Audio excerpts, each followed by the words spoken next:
நடுவில் தள்ளி விடுன்னு சொல்கிறேன். சீத்தாக்காய் நல்லா வெந்துச்சுங்க. இப்போ நாம் இதை புட்டு சாப்பிட்லாம். பாருங்கள் சீத்தாக்காய்க்குள்ளே எப்படி இருக்குதுன்னு வெந்துருக்குது பாருங்கள். நல்லா ஆவி பறக்குது.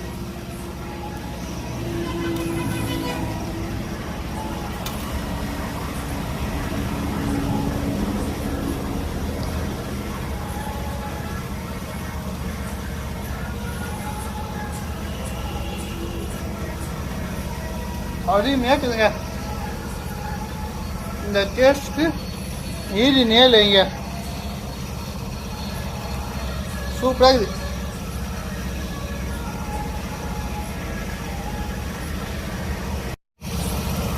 நல்லா கிழங்க வேக வச்சு சாப்பிட்ட மாதிரி இருக்குதுங்க.